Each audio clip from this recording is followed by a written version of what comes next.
What is your American dream? My American dream is hopes that one day all the soldiers will be returned home safely, whole, and that they will all get their benefits and whatever's due them. And that's the American dream, and that we can live in peace and harmony and skip all this hatred. My American dream is that everybody go back to God. My American dream is for all veterans to be honored, education to be for our children to be more accessible, and to honor our flag. My American dream is to be anything you want to be. You get up and you work hard and it can be accomplished. That's the American dream.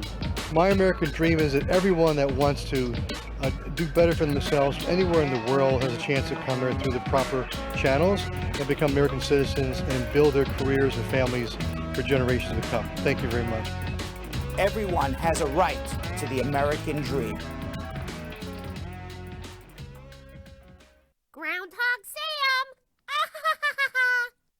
Oh man, that guy Maurice is just amazing! Grandmaster of chess! Man, where has he been all my life? I'm gonna have to get some tips from him.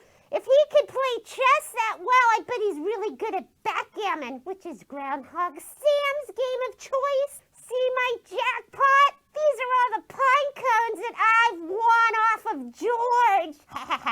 Why? He's just not as good at backgammon as I am. Check it out. All right, George. No funny business. I know about you. We gotta watch you. You're really squirrely, just like me. So no cheating. We're gonna roll the die, and we're gonna play for pine cones. And I'm very serious about this. These are my beloved pine cones, so you got tough competition, because I'm gonna do anything in my power to make sure you don't win. Got it? Okay. I'll roll first. Blowing on for good luck. All right, here we go. Woo! Ooh, I got a 3. I got a 3. 1, 2, 3. All right, George, go ahead. Roll. I'm watching you closely. Okay, go. Oh, you got a 6. Oh, you beat me. You beat me. All right, your move. No, George, that's the wrong way. It's this way. Ow, you're knocking me off. I don't like this. This roll I'm dedicating to my Groundhog Nana. All right. I got a 7, lucky 7. Yeah, that George, you gotta watch him. He's sneaky. I think he tends to cheat a bit. No, I'm not a sore winner. Anyway, I'm really gonna have to get in touch with Maurice and see if he can give me any tips, because hopefully George and I will be back in the park soon, playing another hot and heated game of backgammon. Maybe Maurice could even referee for us. That way we'd be kept on our best behavior, me and George. Anyway, now is the time that you have all been waiting for! It's time for Brad Show Live! Starring Brad Bernstein with co-hosts Yonathan, Yo-Yo, Elias and Vanessa Ness-Quick Contreras! Enjoy! Pine cones, pine cones, pine cones.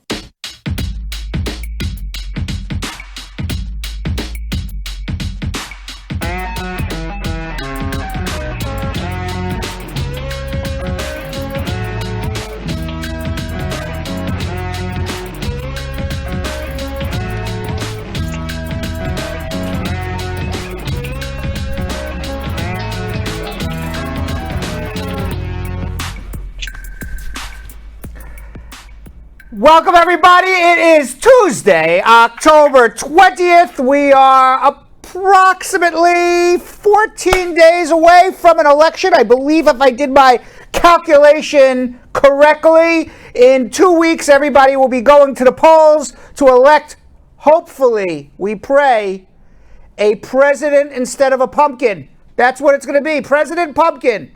You vote for pumpkin, you vote for president.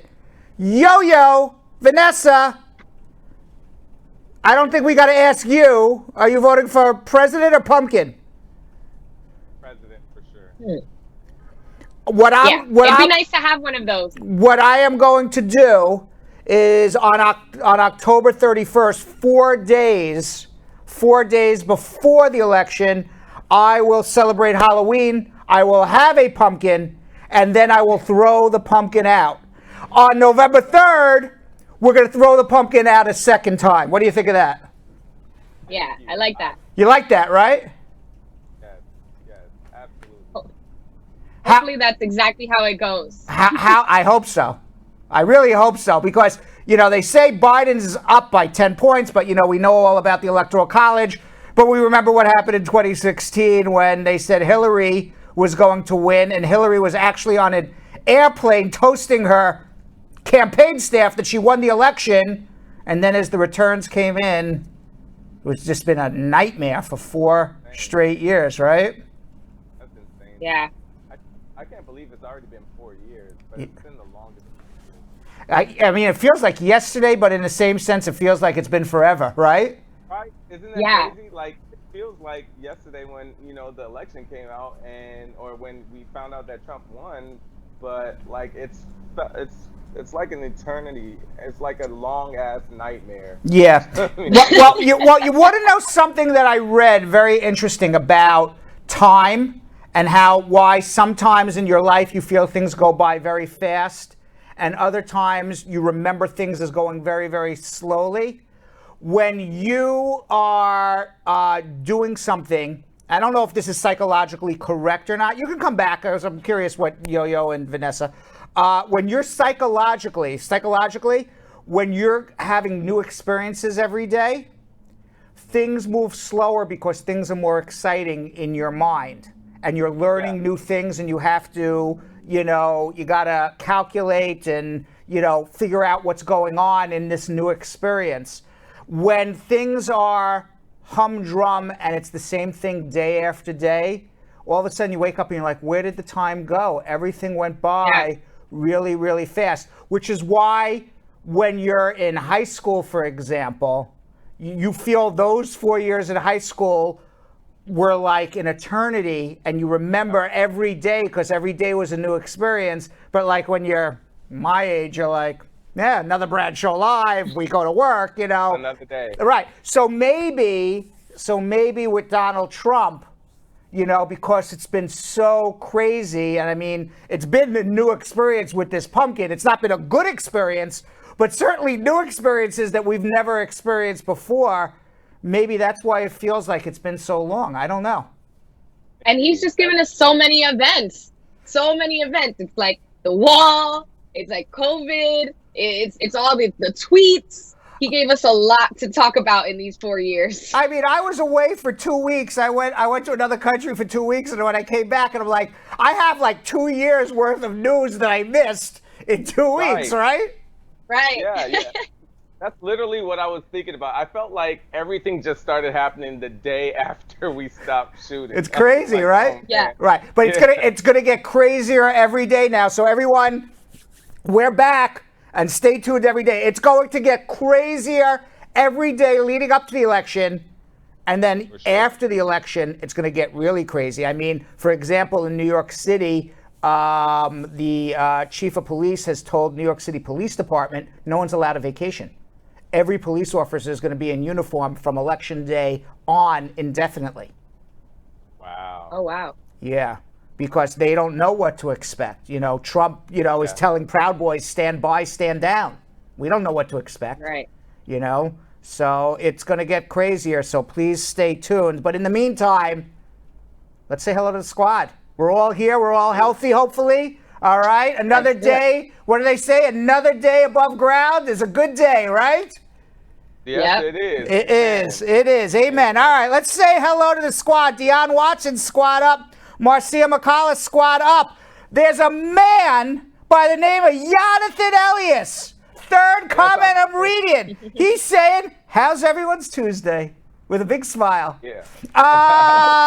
Brian Peterson, squad up. Elizabeth Francis, how are you? Lisa Bling says, I'm busy. When I finish, I will come on, but I'm watching anyway.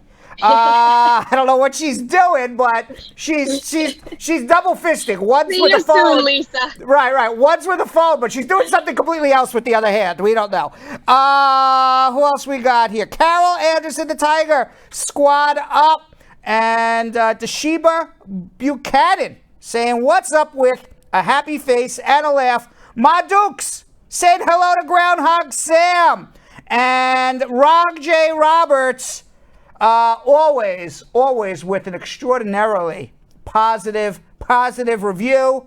This review from Rog J. Roberts, Groundhog Sam, The annoying voice. I don't know if it's annoying. It's cute voice.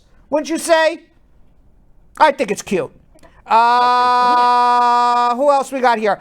Ari Evan LeBoy. Yonathan's volume is off.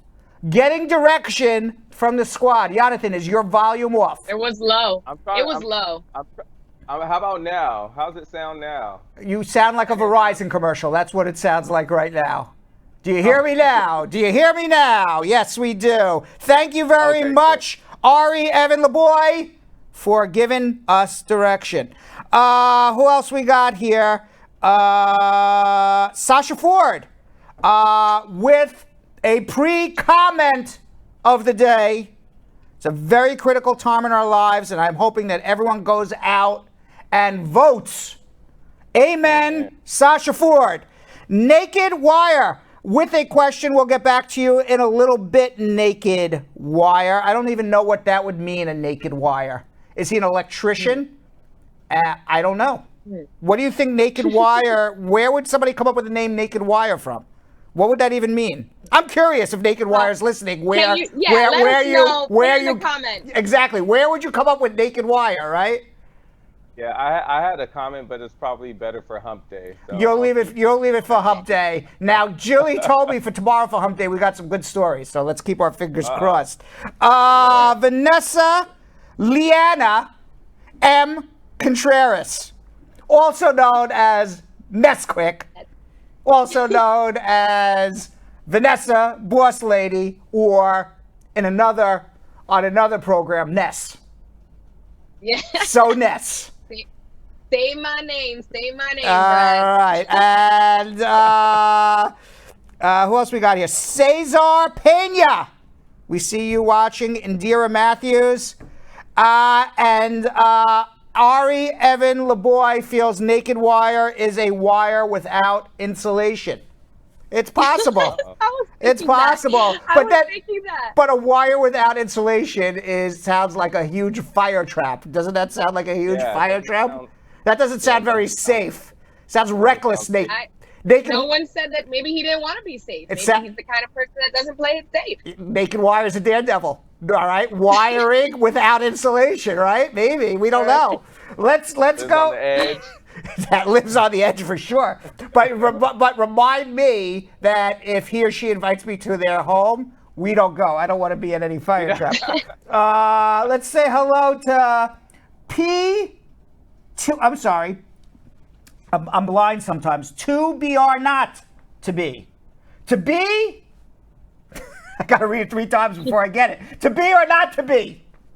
There you go. We got Shakespeare. Yeah. We got Shakespeare on YouTube. Who invited William Shakespeare?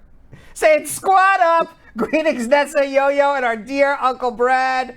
My son. We're gonna answer to be or not to be. My son turns 20. By the way, to be or not to be, it looks like a woman, beautiful woman, and obviously much better looking than William Shakespeare. My son turns 20 next month. Is it too late to apply for SIDGE? No, you can apply for SIDGE up to 21 as long as they're not emancipated. Between 18 and 21, there's a possibility that a child could be emancipated if they go out on their own, if they're working on their own. But assuming they live in a home with a guardian, somebody who's going to ultimately become their guardian, and especially if they're in college or university, they're not emancipated, you can do it up till 21. Let's see who else we got here. Shan Smith saying share and like, everybody. Share Amen. And like. Amen to that too. Sasha share Peter. And like. Share and like. Tamara Rodine. Also with a question we'll get back to you in a little bit. Yo-Yo and Vanessa, why don't you preach and tell them what they need to do? Absolutely. All right, can you guys hear me, first of all? Can y'all hear me? We can. Yes, yeah. Okay, great. All right, so now everybody on all social media platforms, I need you guys to please join the Facebook fan page. This is the Brad Squad on Facebook. That's all you got to put into the search engine. And then what we're going to do is we are going to accept every single person that actually goes in and requests it. right now. I need you guys to do this because you will get a lot of incentives. We're going to start giving prizes. We're going to start putting videos on just that page. We're not going to put it on any other page, all right? There might be information that you might need to know about that we're only going to put in that page, so you have to join that. But not only that, the most important thing is you will be able to put in your question anytime throughout the day. Say you wake up early and you won't be able to catch the beginning of the show, and you know you're not going to get in time to put your question in social media. You could put in your question anytime throughout the day, all right? Now, sharing is caring. Please, everybody on Facebook, I need you guys to share it. You need to share this video any way you can, any way possible, because there are so many different ways. All you have to do is click that little arrow that says share. You can share it to anyone's page. You can share it in the inbox. You can share it in groups. Let's start looking for different groups, all right? Don't share it to just the same group because they're going to get, a little annoyed. We don't want that, all right? We want you guys to start. There are millions of groups on Facebook, and so many of them are filled with people who need help, all right? So send it in those groups, and also copy the link and send it in a text message blast. All right, now throw in all your questions right now. If you're not a VIP member, which you should, all right, you should be. But if you're not, make sure you put in your comments right now in the comment section, because that will be the only time we can guarantee that you're going to get that answered if you put it in right now. All right, so throw in all your comments and your questions in the comment section. And of course, we love the interaction. Tag us. Hit us up about anything you want to talk about. Make sure you show us love with the emojis, like, love, smiley face. Give us a thumbs up. We need all of y'all to do that, all right? Now, Ness-Quick, what are we going to do on YouTube? Okay, Brad Squad, you already know on YouTube, if you haven't already, you should be subscribed to the channel and make sure that you turn on the notification bell so you know when Brad Show is live Monday through Friday and you don't want to miss it. Of course, right below, you guys are going to see my 2 favorite features. Thumbs up. I'm taking a look right now and I'm only seeing 15 thumbs up. I think Brad deserves so much more than that. Or I don't know about social media check-in. I might not ask him the questions. So let's get those thumbs up going, Brad Squad. I'm looking at you guys right now. Turn that gray thumb blue. And of course, leave your comments in the comment section. Me and Yo-Yo are in there throughout the show. Let us know what you're thinking. Let us know your thoughts on some of the schmooze. We want to hear from you guys.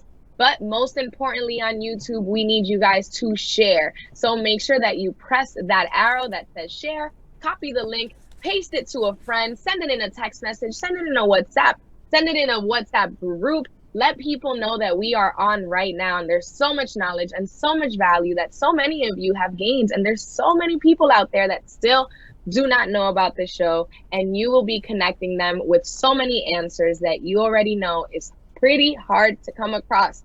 So we're also on Instagram. Make sure that you follow us there at Brad Show Live. Make sure you follow us there. You can direct message us there. And you can also catch the best snippets of our show if you haven't been able to catch a full show. You can also direct message us your questions. The squad is looking out for those there. And you don't want to miss a chance to get your question answered. So make sure that you are following us at Brad Show Live, that you comment, that you like, and if you aren't able to catch a full show, or even a friend that can't catch the full show, we have the best snippets of our show on Instagram. But right now, let's get into some schmoozing with Brad. All right, Vanessa, you are tough. Very, very tough. I'm not asking Brad any questions till I see some thumbs. Very tough. Wait till you are a mother. You're going to be very tough with your children, right? Yeah. I could see that already. What? I can already see that. You can see that, right? She's going to be tough with her kids. Absolutely. You got to get your volume up. I think you're too far away from your microphone. My mic is here. Well, now we can hear you. I don't know what the problem is. But maybe we can play with maybe there's some buttons in the control room they can play with while I start with our schmooze, okay? By the way, did you see what's going on in Nigeria right now? Have you seen what's going on, guys, there? Yes. Yeah.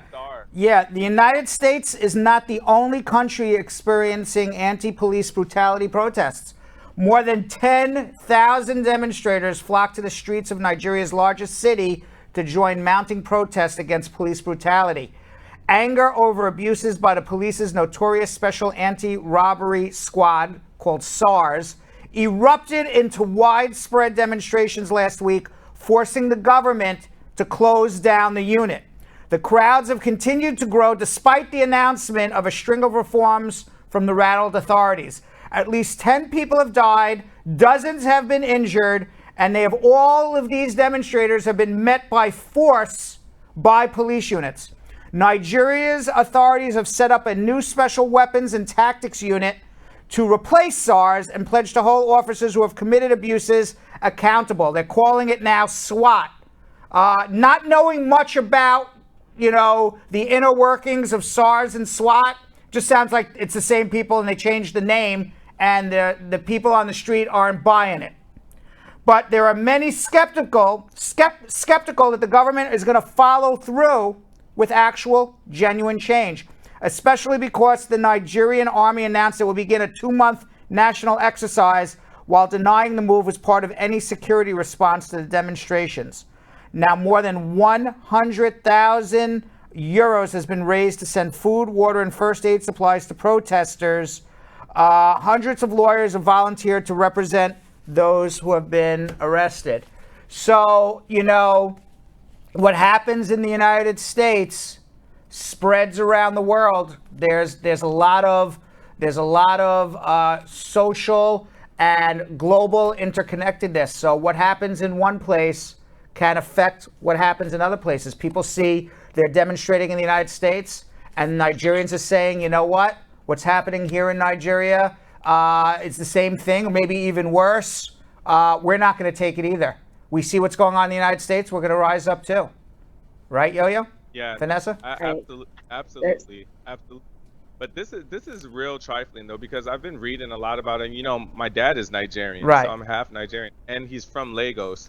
So I've been talking to a lot of my friends about this. One thing I am happy is that it's kind of bridging the gap between African Americans and Africans, because now so many people are like supporting hashtag end SARS, hashtag end police brutality. So it's good for the culture, but the story is just ridiculous. Like SARS is, I guess it was supposed to be an organization that's supposed to protect people from like burglaries and all that, but these people are actually killing innocent people and stealing from them, and it's wild because the police are actually like supporting them, and they have their back. So the government's really corrupt out there as well. So this is a very, very, very serious thing. And these protesters that have been killed, they were silently and just very respectfully protesting, but out there they don't want to hear nothing. So it's really scary. I've had a friend whose aunt was in a car where the SARS was trying to kill the driver because it was a burglar, it was a thief, Wow. and they did not care about anybody that was innocent in the car, and they shot up the car and killed my friend's aunt. Like, it's ridiculous. Scary. It goes with the old saying, power corrupts, absolute power corrupts absolutely. And you see it not only here in the United States, you now see it in Nigeria as well, especially when you give police officers absolute power. You give them power within the law on the streets, and you give them power in terms of the weapons and equipment that they have. Because, I was walking down the street today on Fulton Street. I literally walked by 5 cops, police officers, New York Police Department officers.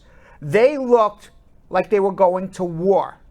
They had on, helmets, rifles, bullets, okay? They looked like soldiers.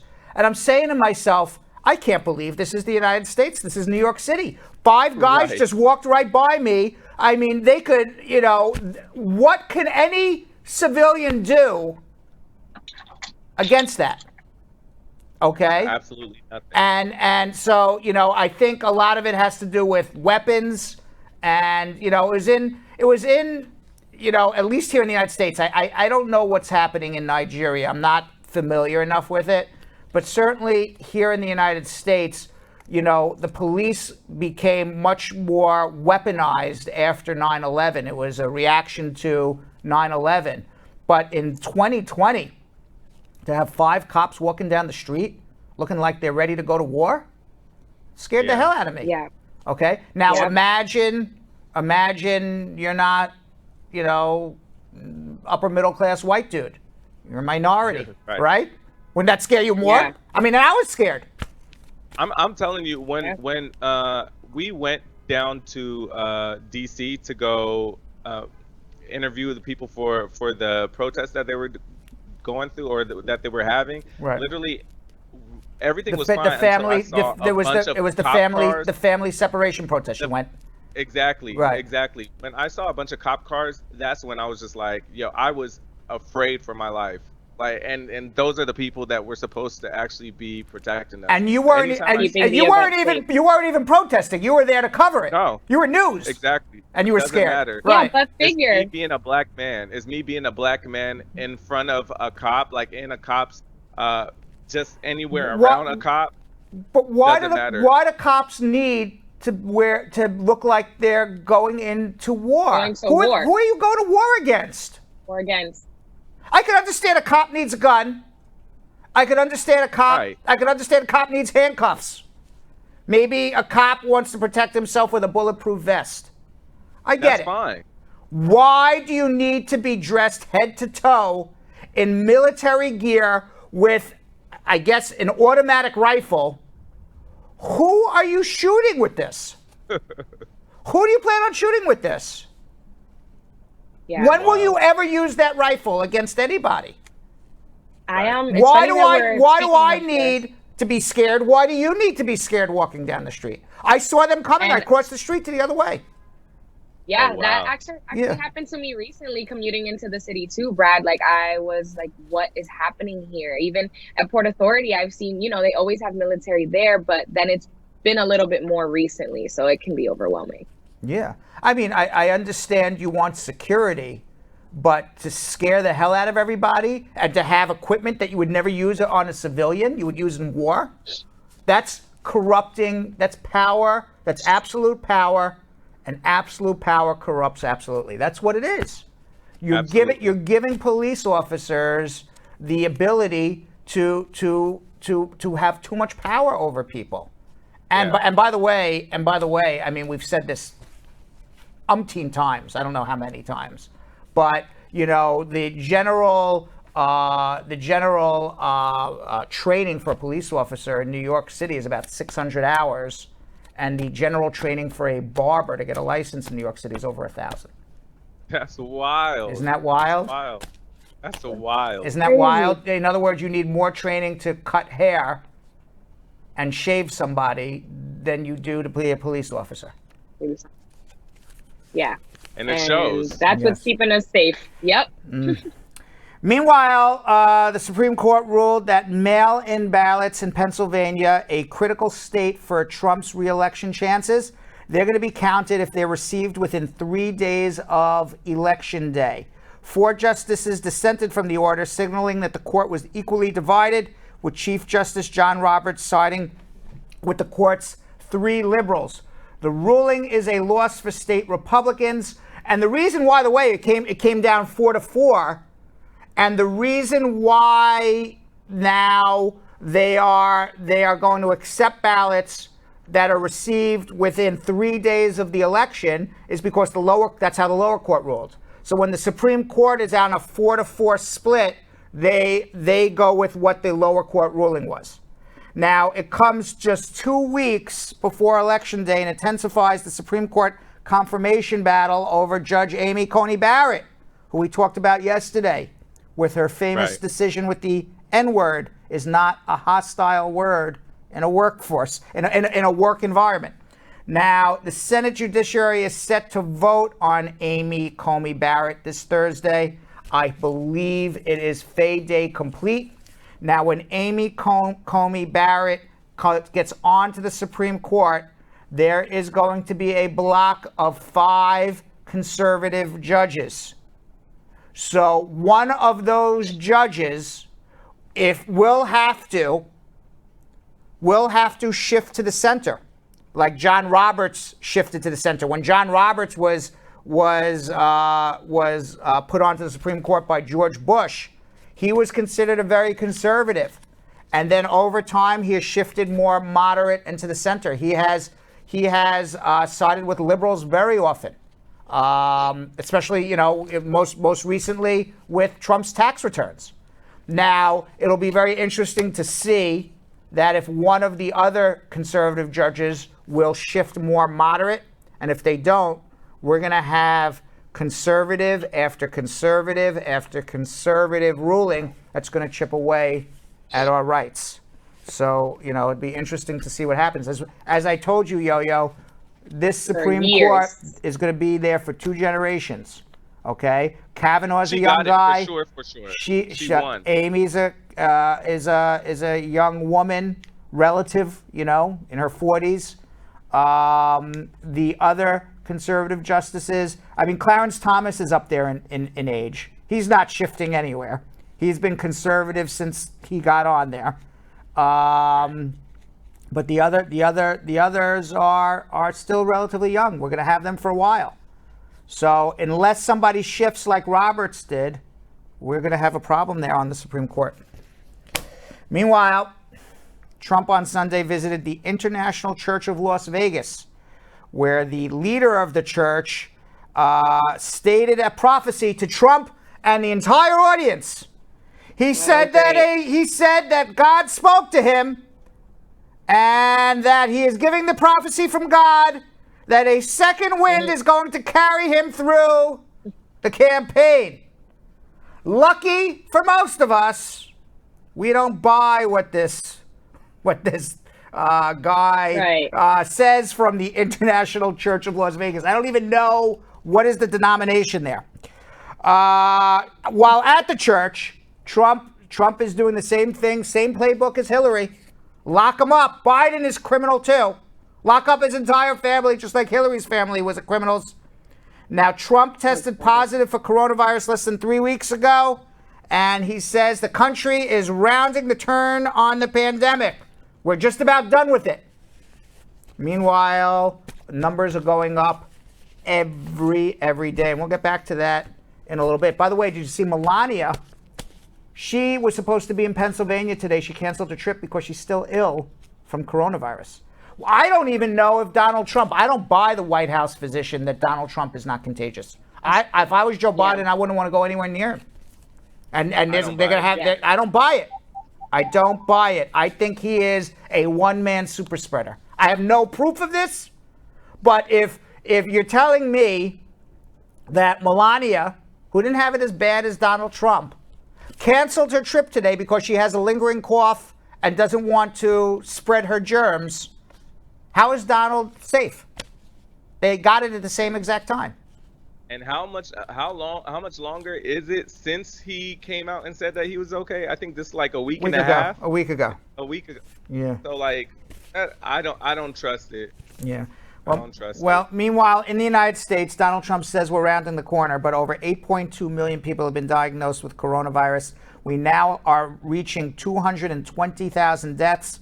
Most likely, by Election Day, we are going to be extraordinarily close to 250,000 Americans in the last 7 months dying from coronavirus.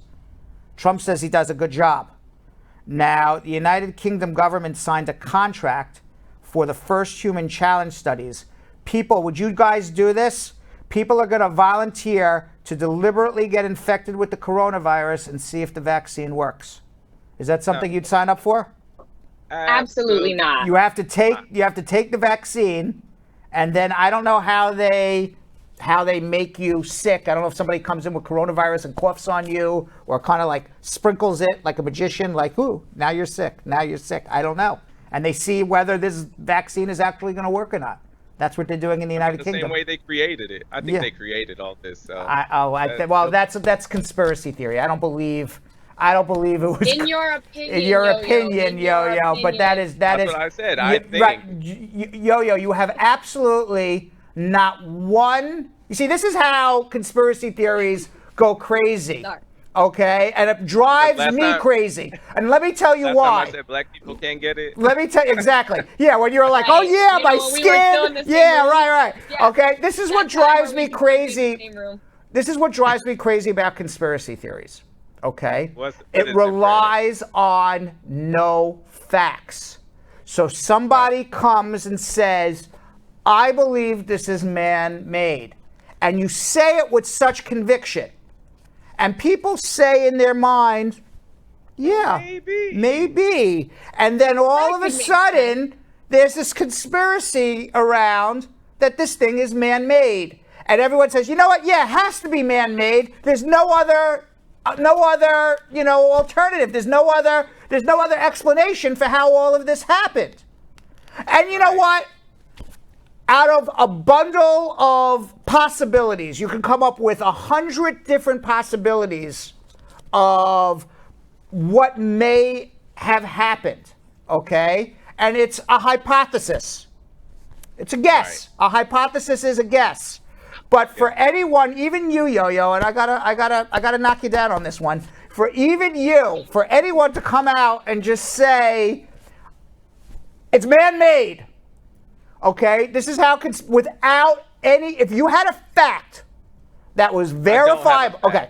If you had a fact that was verifiable to say that this is man-made, then I would say there's a possibility, okay? But when people come out and just say these blanket things, just like Donald Trump, we're rounding the corner. QAnon, okay? The Democrats are running a child pornography, not a child pornography, a child molestation ring through pizza parlors. That's what they believe. And Donald Trump won't denounce it without one iota of a fact. But they say it so convincingly, and people say, yeah, I could believe that. I mean, so ridiculous. You did. And It's all in the tone. It's all in the tone. Right. But it's not, and Lisa Bling Rose, I don't know if she's agreeing with me or not. She's saying, Uncle Brad, it's what you think. Yeah, it's what you think. Your mind can think a million things. But facts are facts and science is science. And if somebody says to me, this is man-made, before I agree with them and say, yes, this is man-made, I would say to them, prove it. We don't know. I understand it. Right. My thoughts, because there's a history of people that created different diseases and gave people diseases, like back in the day when black people thought that they were getting vaccines, but they were really being but that's different. That's different. Okay, yes, but that is different than you just said something that is also not necessarily true. Okay, where you said people developed diseases, man-made diseases, and gave it to people. Which diseases were man-made and given to people that are historical diseases? Which ones are they? Because I'm not familiar with one that was ever done that was man-made and given to somebody. I know what you're talking about, that people were given vaccines. Right.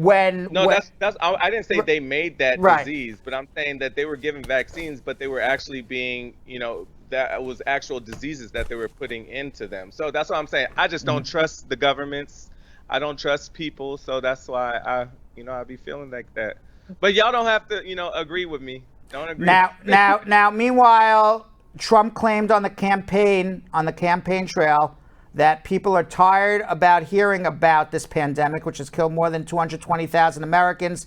And he trashed Dr. Anthony Fauci as a disaster who's been around for 500 years. Referring to Fauci and other officials as idiots, Trump declared the country ready to move on from the health disaster, even as cases are again spiking. Baselessly claiming that if Fauci was in charge, more than 500,000 people would be dead in the United States, Trump portrayed the recommendations offered by his own administration to mitigate the spread of the disease as a burdensome annoyance.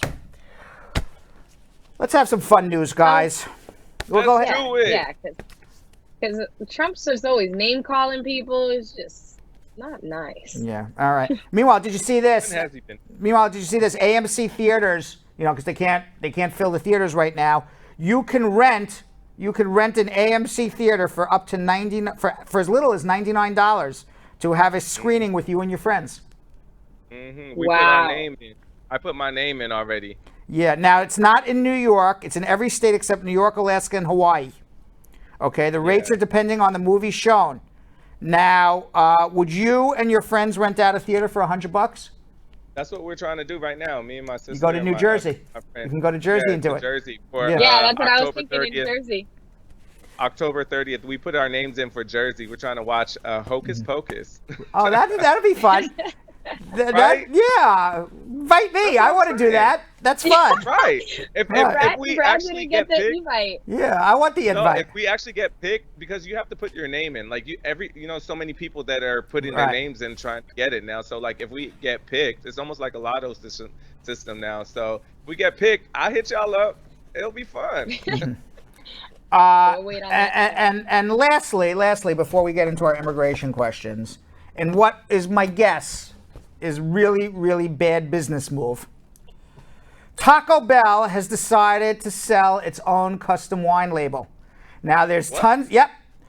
You can go to Taco Bell, and now you can pair your Taco Bell with a customized wine with your taco made by Taco Bell.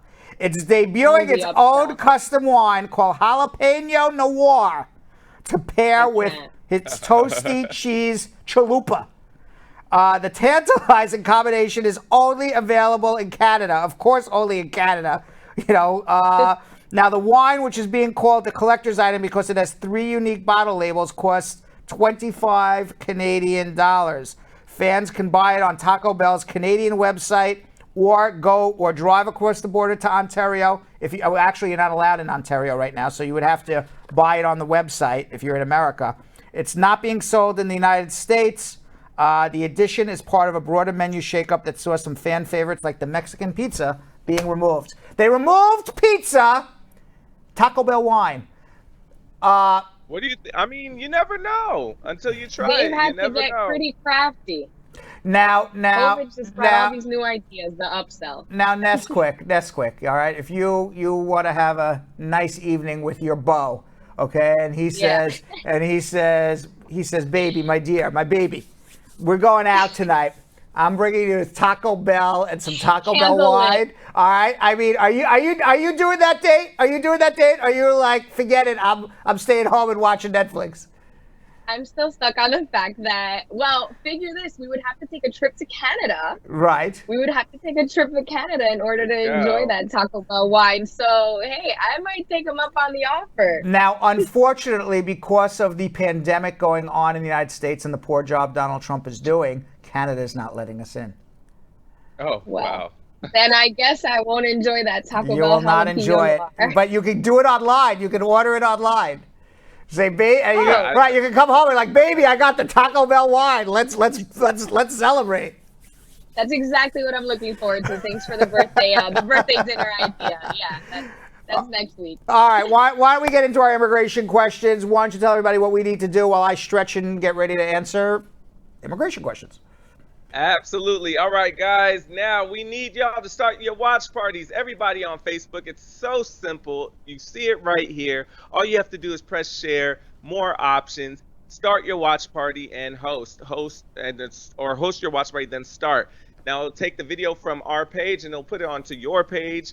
Hey, look at those. Look, listen. Literally, look at this girl's fingers. I need y'all to look at this because I see some people saying they don't know how to do this. All you have to do, it's so simple. Share, more options, watch party, then start. All right, I need everybody to do this right now. Listen, this is all we ever ask for you guys. We ask for you guys to do the watch parties and we ask for you guys to share. Comment, of course, as well, but we need y'all to start this watch party right now. Now, of course, sharing is still caring. I need you all to please press share, and it's a little arrow on the bottom right hand, and you could share it to anybody's page. You could share it in an inbox. You can copy the link and send it in a text message blast. You could use your regular text. You can use Viber. You can use WhatsApp, all of these different text apps that you have. I know that you guys talk to people all over the world, especially on Viper and WhatsApp. So I need you guys to also use that. All right, it's easy. If you copy that link and send it, it will literally bring them straight to the show. So I need y'all to all do that right now. And of course, put in all your questions right now. We're going to go into the next segment. And after that, that's when we're going to start getting the social media questions. But remember, I said the VIP members, the first 5 questions, we've already took those out, and we're putting those in before any of the social media questions. So make sure you guys also join that page too. Now, Ness-Quick, what are we going to do on YouTube? On YouTube, you should already be subscribed to the channel and make sure that you turn on the notification bell so you know when we are live. But more importantly, right now, this is the bread and butter of the show, and you guys have been waiting for this, where Brad answers your immigration questions live. And like I said, I don't know if we'll get there because there's a lot more people tuned in than there are thumbs up. When you guys give us those thumbs up, it lets YouTube know that there's great things happening here, and it moves us up into the algorithm. It lets everyone know that there's a lot of information and value being provided here, and we need you guys' help. So I'm only seeing 33 thumbs up right now, and we should have a lot more than that going on. So I'm just going to watch these thumbs up go up. Nonetheless, squad, we need you guys to comment. Of course, send your questions in there. We are going to get to them. The squad is in the back later for social media check-in. But show us that love and share. So make sure that you copy the link from the share arrow right below. Send it in a text. Send it through WhatsApp. Direct message it to some friends. But Uncle Brad needs more love than 35 thumbs up, y'all. So if we can get that up there, let's do so. You can catch us on Instagram as well, at Brad Show Live. Follow us there. If you can't catch a full show, you'll catch the best snippets of our show at Brad Show Live. Send us a direct message with your questions. The squad is in the back looking out for those questions to add them into social media check-in. Let everybody know that the show is on and that Brad is about to answer immigration questions. There's so many people out there with so many questions, and they just don't have the source to answer it. And here's Brad providing the answers. So the least we can do is give Uncle Brad a thumbs up, give the whole squad a thumbs up. So I'm going to keep watching these thumbs up. I'll be in the chat while Brad is answering immigration questions. And we need that from you guys so we can continue to spread all of the value that we are here on the show. But I guess we can just get right into it, getting answers to your immigration questions. All right, let's get right into it, as Ness-Quick says. We're going to go to Damien in Sunrise, Florida. Damien. Hi, good evening, Brad. Hi, I hope you and the squad are doing well. Good, thank you. I am. How are you doing? Okay, I just have a short question. Sure. The other day, me and my wife, we went for an H-1B, H-4 interview. She actually has a public charge to her name.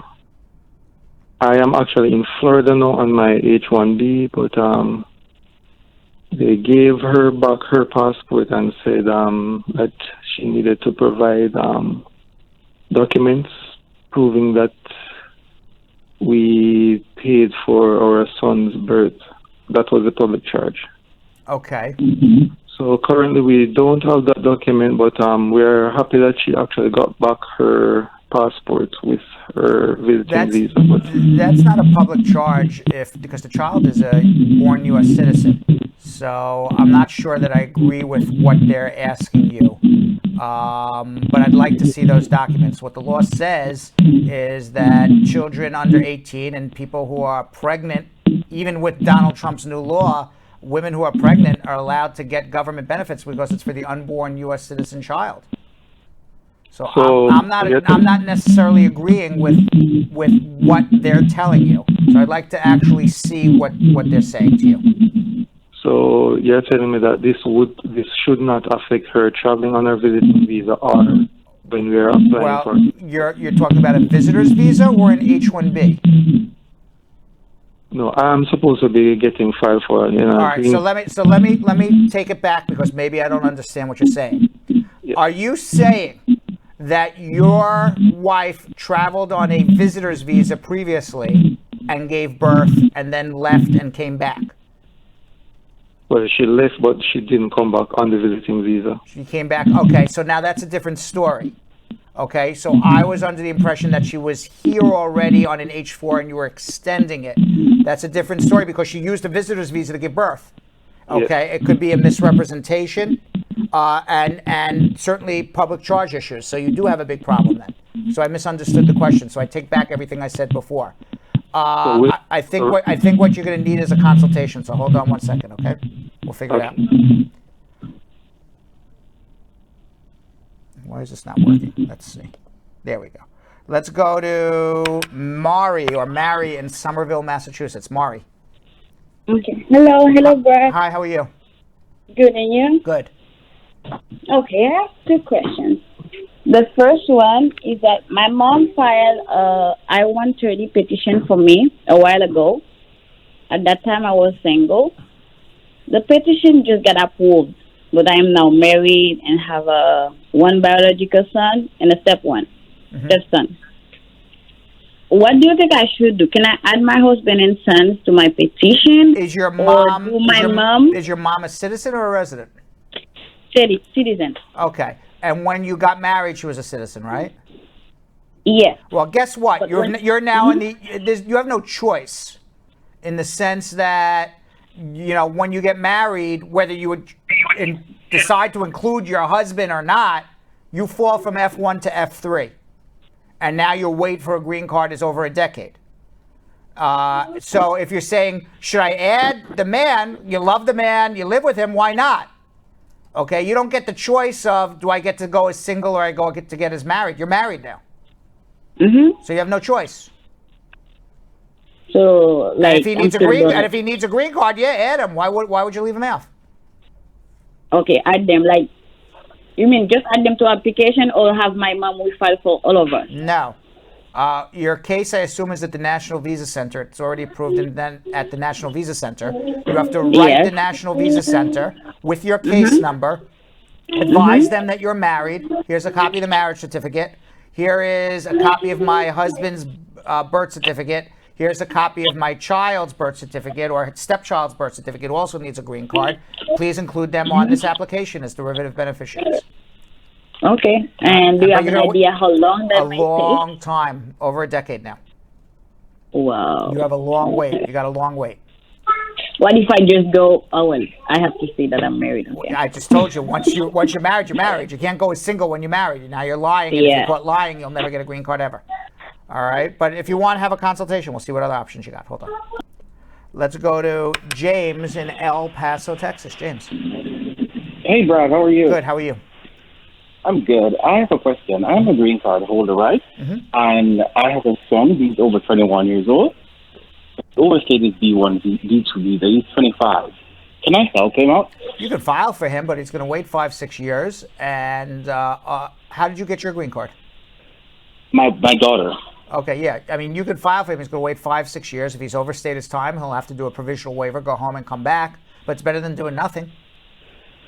So I can go ahead and file the I-130, right? Yeah, doesn't hurt. All right, perfect. So I will put me on. All right, hold on one second. Let's go to the next.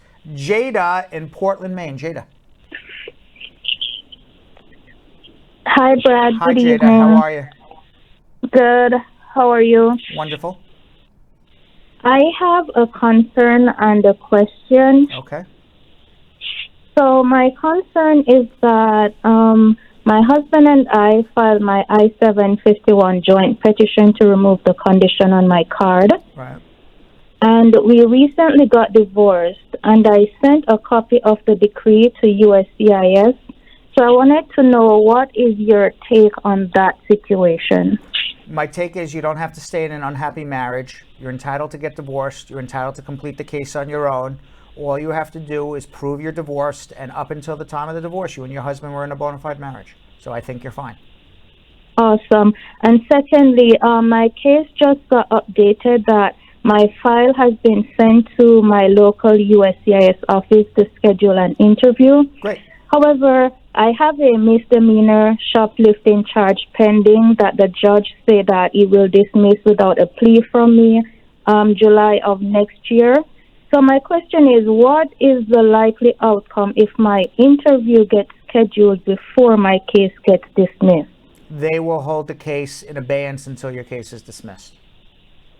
Okay, so if my interview is scheduled before that, it's okay for me to go and Oh, yeah, because tell them. you don't have a conviction, but bring the disposition. Okay, perfect. Thank you so much, All Brad, right. for you and your team. Okay, my pleasure. Bye. Let's go to Tony in Miami, Florida. Tony, Hello. how are you? Oh, I'm good. I have a question.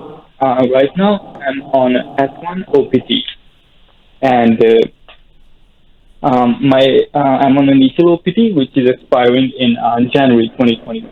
Mm-hmm. And also, I have been married, and I filed my I-485, I-130, and 765 in April. Okay. But I haven't received neither biometric or neither 765. So I want to know that should I should I submit the request for my biometrics as it's been 6 months or not? Should you? I didn't hear the last part. Should you what request for biometrics? Like they haven't sent me any notification for my biometrics. You previously fingerprinted for a work permit, I assume, correct? No, I didn't. When you got your work permit through the OPT, they didn't fingerprint you? No. No. Like I filed from my university. Yeah. I filled out the documentation. When you got the work permit through the OPT, you didn't get fingerprinted? You didn't have to go down to take a fingerprint? No. Okay. You should be getting a biometric soon. I don't know where do you live? In Florida? They should be scheduling it. Why you didn't get it? I don't have the answer why you didn't get it. Okay. And another question. Like as my OPT, initial OPT is expiring in January, and I have 2 months to apply for STEM extension. I was thinking, should I wait till No, those 2 months to apply for? You can't do an extension. You can't have a pending adjustment and be on a student visa because a student visa has a non-immigrant intent. So you can't file for the extension on the OPT anymore. You got to wait on the work permit for the adjustment. Okay, so if my OPT expire and the work permit doesn't arrive, so I will go out of status? No, you have a pending adjustment, and what the law says is that you're allowed to work within 180 days beyond the expiration of your work permit if you have a pending adjustment for a work permit. Okay, got it. So you'll be able to work 180 days past that anyway. To show proof to your boss that you have a pending adjustment and says C9 on the because not every work permit extension gets that 180 days, but for an adjustment it does. Okay. All right? Understood. Okay. Thank you. Let's go to Sammy in Memphis, Tennessee. Sammy. Hello, how you doing? Good. How are you? My name is Tammy, and I want to go to Nigeria in March to marry my fiance. Mm-hmm. But I am on disability and Social Security. Would that affect me well, in any kind of way? It doesn't affect you in terms of applying for him because it's disability is not need-based. It's based on the fact that you're not able to work anymore. But that's not a public charge issue. You may need a second affidavit of support from somebody else, but that's not a public charge issue. Okay, so I can marry him? Mm-hmm. Again. Oh, okay, good. Hey, y'all clap for me. I'm going to get married. All right. Congratulations. Okay, thank you so much. You're a first timer. Okay. My Bye-bye. pleasure. All right. Let's go to Junia in Syracuse. Junia. Okay. Hello, can you hear me? How you doing? Hi, how you doing? My name is Dorina. Uh-huh. Okay, I'm a petitioner for my husband. I'm a citizen. He's not. But if I'm on probation, can I still petition for him? If you're a what? If I'm on probation. You're on probation. What are you on probation for? Well, I was arrested for a felony, but I plead guilty to a misdemeanor, so they have it as a misdemeanor for probation. As long as it's not a sex offense with a minor, it's perfectly fine. Okay, and how about, so I could petition, I could fill out all the documentation? Do everything, absolutely. Now, now I'll tell you, when you go to your probation officer, I hope you tell him that you're married, you're in love, and, because you got to fill him in what's going on in your life. Because, because what's going to happen is, Immigration is going to call your probation officer, and they're going to say, Jarena, is she married? What's going on with this man? And the probation officer is going to either, verify that it's a good marriage or this is BS. But now, how can immigration contact them? Is it when he goes to his interview, or? Yeah, or before. You never know. But how would they know? They don't ask any questions on any of the forms. I understand, but somehow they seem to know. I years ago, I'll tell you a story. Okay. Years ago, I don't go on the interviews anymore. I'm going back 20. This happened maybe 25 years ago. I went on an interview with somebody when I was a young lawyer, and the petitioner was on probation. He was a man, and the officer. I walked in, and the officer says, "You're not in a real marriage." I go, "What are you talking about? You didn't even sit them down yet." Wow. And I start, freaking out on the guy. And the officer says, "Well, I just got off the phone with so-and-so's probation officer, who's the U.S. citizen." And the probation officer says, and I said, by the way, I have so-and-so coming down with his wife right now for an adjustment interview. Can you tell me a little about this couple? And the probation officer allegedly told the immigration officer, "I'm very surprised he's married." And the probation officer said, "Why do you say that?" And he goes, because he's a known homosexual. Why is he married to a woman? So, they know. That's my answer. So once I tell my probation officer, should I let him know he's from another country? Should I tell him all? Yeah, why not? But they're not going to deport him for any reason, right? They shouldn't. Okay, because I don't want that in effect. I don't want that either, but you got to tell the truth. That's all. Yep. Right. So I should tell my probation officer, and then because they don't ask in any of the forms, the I-30, the I-38, any of it. Okay. Now, will they ask him in his interview, have your spouse or have your wife has been convicted of a crime? Will I have to show proof of that in the interview? They may ask him about that, to know that you guys are close and discuss those things. It's possible. Would I have to show him proof or give them copies of the criminal record? No. Oh, okay, but they'll ask him just so he knows. It's possible. Oh. Okay. Thank you. So that was my main question. Okay. All right. Okay. Good night. Thank you. Night. All right. Let's go to Isa in Atlanta, Georgia. Isa. Hello. Hi. How are you? Good afternoon. Yeah, I'm okay. How about yourself? Good. What's going on? Yeah. How's one question for you? Yeah. I've been married since September 1st, 2018, and I have an RFE October, and I respond to that in December. But since that, I have my work permit. But since that, I didn't have my interview yet. So it's been 2 years. I've been married, but nothing yet. When did you respond to the RFE? December 12th. Of 2019? Yes. So when you responded to the RFE in December 2019, that's actually when your application really started. So you got to give them at least a year to schedule it. So my guess is sometime over the winter you'll be scheduled. Sometime winter. Yeah. Okay, so I'm eligible for permanent 10-year green card. You're gonna get a 10-year green card because you're married for more than 2 years. Okay. Thank you so much. You're very welcome. Yeah. All right. Let's go to Candace in Brooklyn. Candace. Hi, good evening, Brad. Hi, how are you? How you doing? I'm doing well. I have a few questions for you. Okay. The first question is, if my husband is filing for his citizenship he said 90 days prior to the application, to his 90 days prior to the eligibility of the 3 year. If he is filing for his mom, does he have to wait until he's a citizen? Yes. Or? There's no or. Okay. He has to wait until he's a citizen. So he cannot put the paperwork in now and then revise it, or? He has to wait until he's a citizen.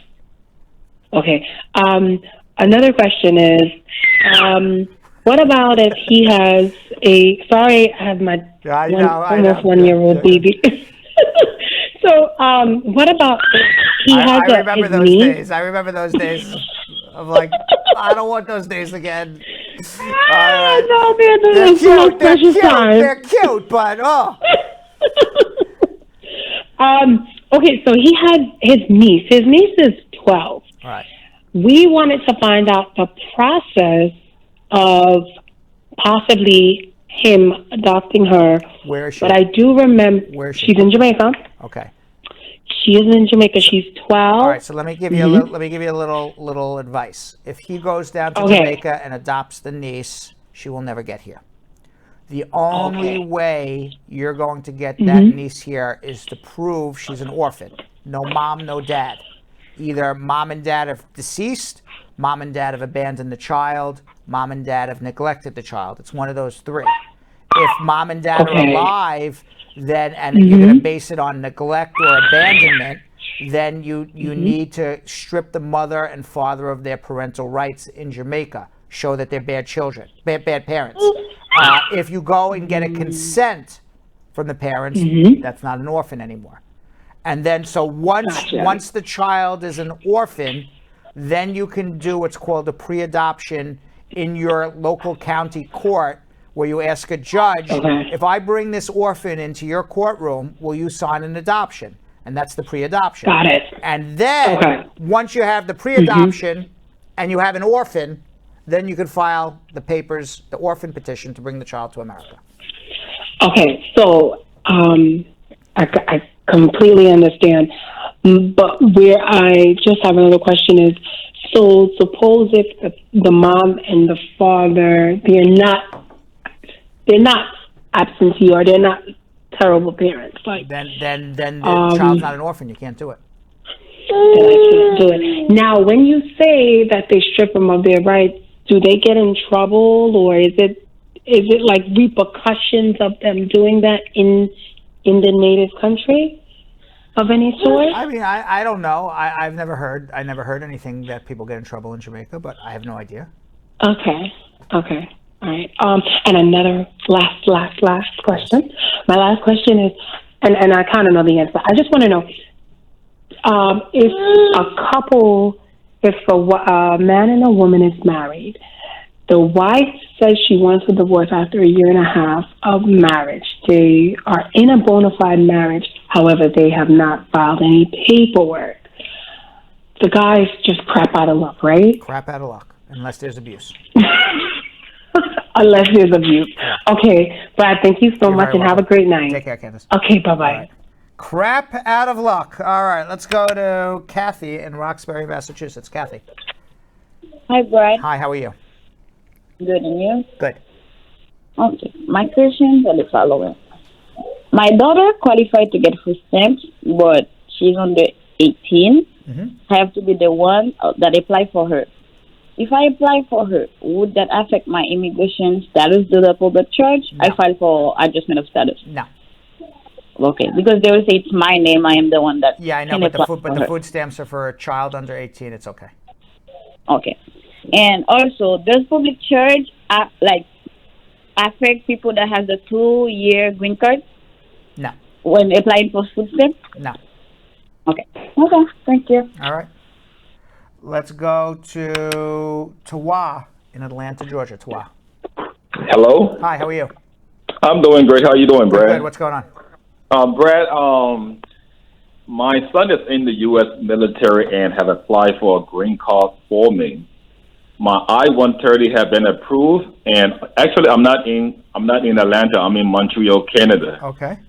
And my question is that part of the documents that I'm supposed to be submitting are security clearance for all countries I have stayed in.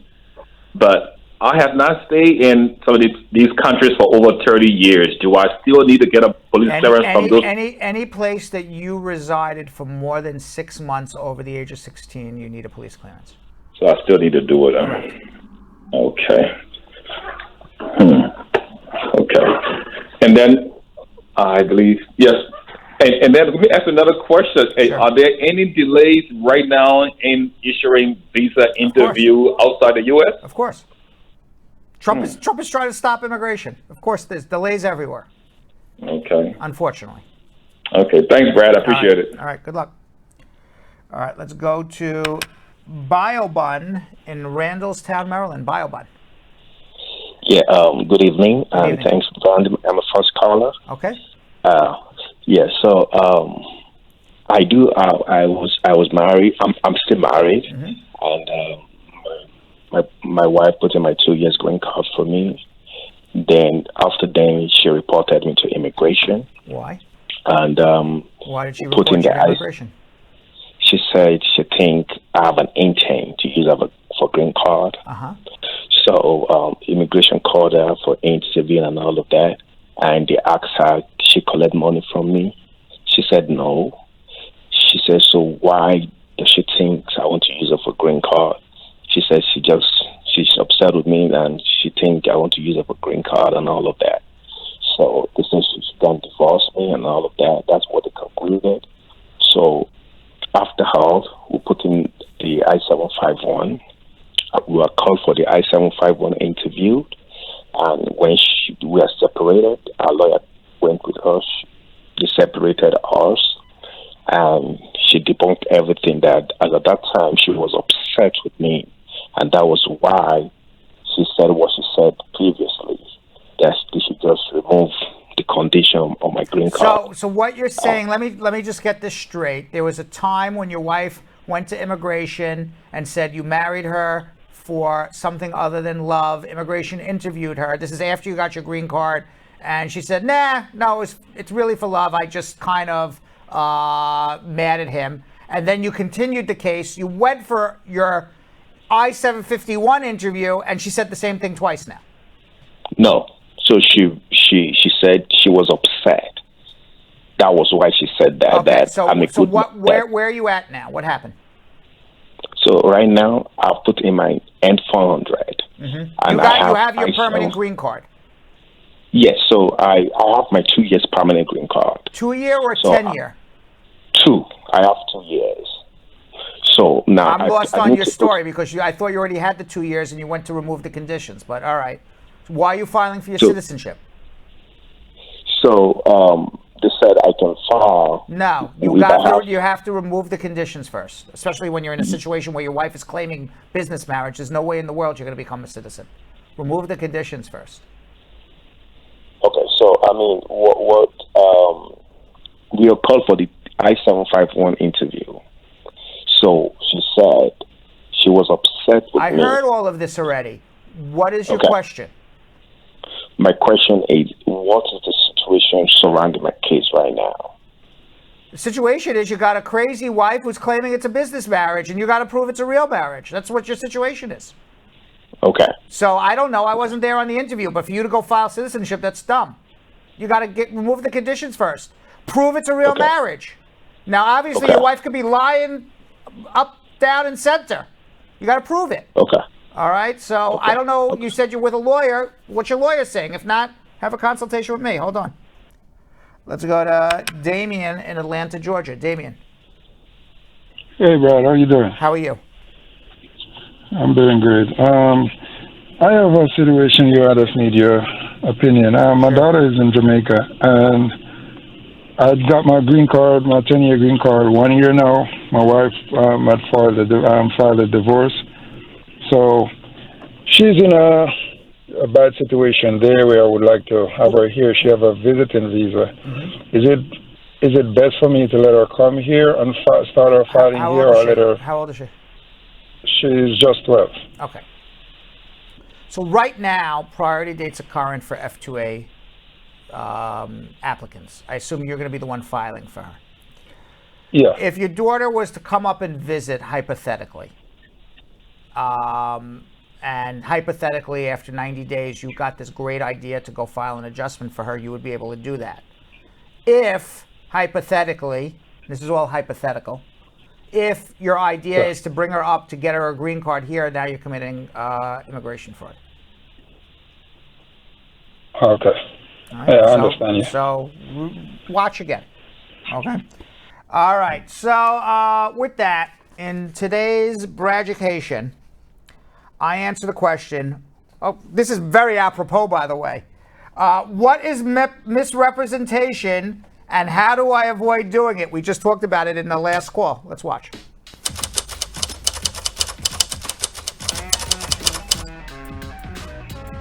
Misrepresentation is lying, telling an untruth. And it's not only telling an untruth and lying, it's knowing you're doing it, and in addition, that it materially affects your case. So for example, if you say, my shirt is blue at the interview when it is red, whether you have a blue shirt or a red shirt on does not materially affect your case.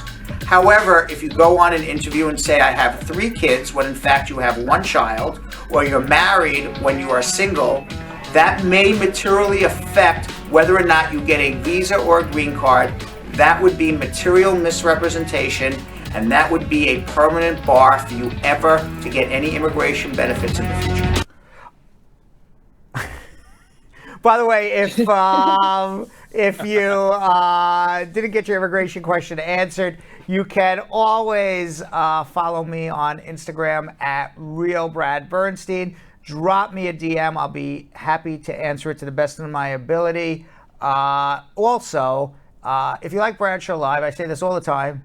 It's a long show. It's 2 hours. 2 hours of me. Can't handle 2 hours of me, but you can handle 2 minutes of me? Then follow us on Instagram at Brad Show Live. You'll get the best 2 minutes here and there.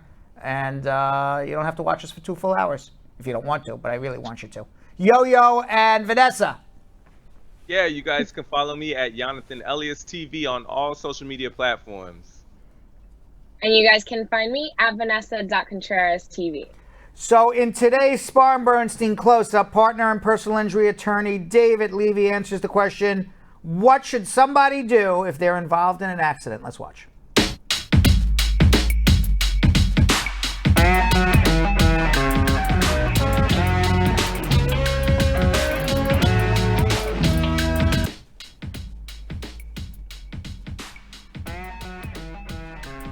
People get involved in an accident, and there's no broken bones. They're not going to die, fortunately, but they feel okay. They feel invincible, and they go home. They don't make a complaint. They won't go to the doctor. And guess what? The insurance company then uses that delay against them. So 2-3 weeks down the line, all of a sudden, these people now start experiencing shoulder pain, knee pain, different kinds of aches and symptoms that they didn't feel right away. And that's the nature of the accidents, where exactly you don't feel it right away. What I'd say is complain right away, because insurance companies are not in the business of giving you the benefit of the doubt. They're not working for you, and they will use anything against you. So it's always great to document your claims right away, make all your complaints immediately, so that if and when your symptoms do get worse down the line, you're not going to have an insurance company saying, well, this has nothing to do with the accident.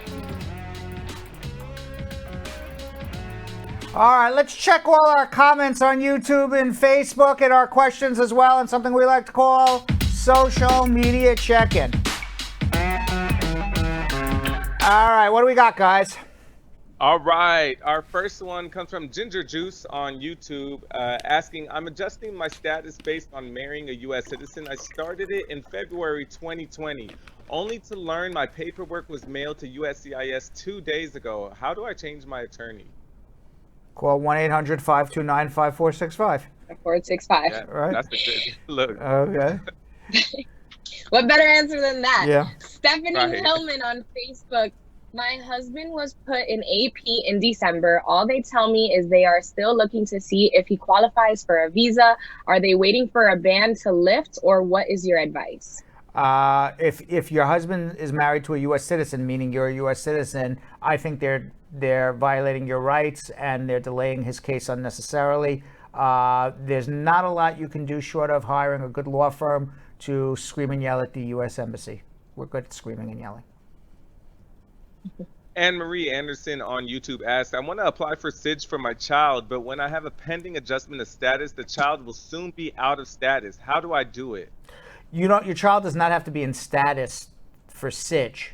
What you have to show is that your child is abandoned in the United States by at least one biological parent, and then somebody, the other biological parent or somebody else, can get legal guardianship and get a special order from a family court judge in your local jurisdiction that it's not in the child's best interests to be reunited with at least one of the biological parents who abandoned them or abused them or neglected them, or whatever the reason may be why that child shouldn't go with that biological parent.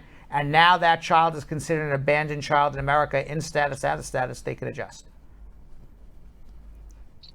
Okay, next one comes from Pawan Kumar on YouTube. I am applying for AOS. I'm filing the I-485 and I-765 based on the October Visa Bulletin, EB2. I had applied for a personal loan and unknowingly kept my status as a U.S. citizen. I paid off the loan. What are chances of getting my green card? Well, I think your concern is false claim to U.S. citizenship. You applied for a loan and you claimed you were a U.S. citizen. Now, what the law says is that false claim to U.S. citizenship, you're barred from getting your green card if you make a false claim to get a benefit from the U.S. government. I don't think by making and I would have to see the specific facts of your particular case, but I don't believe that you making a false claim to U.S. citizenship on a private loan that has nothing to do with the United States government, the loan's not coming from the U.S., it's not backed by the United States, it's from a private bank, that you gained a benefit from the United States by claiming that you're a U.S. citizen. Now, you still committed a crime. You committed a bank crime by making a false statement on a bank loan application. That's a criminal act. You can conceivably be charged for that criminally, and that would obviously affect your green card application, but that is not a false, based on what I'm hearing from Vanessa, I don't believe, but I would need to know a lot more. I don't believe that's a false claim to U.S. citizenship to gain a U.S. benefit because you didn't do anything with the United States government. Okay, Star Girl on Facebook saying, I got my 2-year green card through marriage and applied for the 10-year. Immigration then requested more evidence. And now they're saying that they transferred the case to another processing center. What do you think is going on? I think they're just moving work around. You know, one processing center has more work than the other. Maybe they lost a lot of employees because of coronavirus. Maybe that processing center closed down because of coronavirus. Immigration transfers work all over from one office to another. Don't read too much into it. Gogi Grabovic on YouTube. I've been a green card holder since March of 2013 and was arrested in February of 2016 for a DUI. Do 5 years of good moral character start after my arrest or after completing pre-trial diversion? Can pre-trial diversion help to show rehabilitation? Well, pre-trial diversion is not a criminal act. Good moral character starts at the end of your criminal case. I would also say that to become a citizen, you don't have to be a person of good moral character every day and every minute and every second, but you just have to be a person of general good moral character. So you're allowed to have a mistake. So you made a mistake, you got arrested, the case was dismissed. If that's the only thing on your record, I would say you have good moral character, at least certainly enough good moral character to become a citizen nevertheless. Hey, Bakela Badada on YouTube asked, I filed for the F-485 and 765 and did biometrics 22 months ago. My case is in Chicago. So far, my case is pending, even though I was not able to go get a work permit. How long should I be waiting for a response? You should have gotten a response by now, but I guess a combination of Donald Trump and coronavirus is delaying everybody. Short of threatening a mandamus or actually doing a mandamus, just gotta wait. J Nadia 123 on Instagram. I had a green card that was valid for 10 years, but I haven't returned to the States in 2 years now. I have a US born baby boy who is a citizen. He came to Pakistan with me. How can I come back to the US again? You need to apply for a visa, but I doubt they'll give it to you once they find out that you gave birth in the United States. Pam_Minash_5 on Instagram asks, giving birth in America, does the baby still get an American citizenship or did the law change? Nope. Thank you. The law has not changed. If you are born within the jurisdiction of the United States, you're an American citizen. Nicole Rogers on Facebook. My friend's husband works for the U.S. government, and he has some side jobs that he says he has not paid taxes on in 2 to 3 years. Can he still file for her, or how can they go about dealing with his tax situation? File an amended tax return. Kamisha Terrell on Facebook asks, what documents should we submit to USCIS when applying to remove conditions? Proof that you and your spouse live together and have a financial relationship together. Adderbridge Felicia on YouTube. I submitted Form I-485 in April of 2020. I got my receipt in May of 2020. How long will it take for them to send me an invitation for fingerprints? I don't know. It's supposed to, everyone seems to be having the same problem, delayed biometrics. The answer is I don't know. It depends on where your jurisdiction is.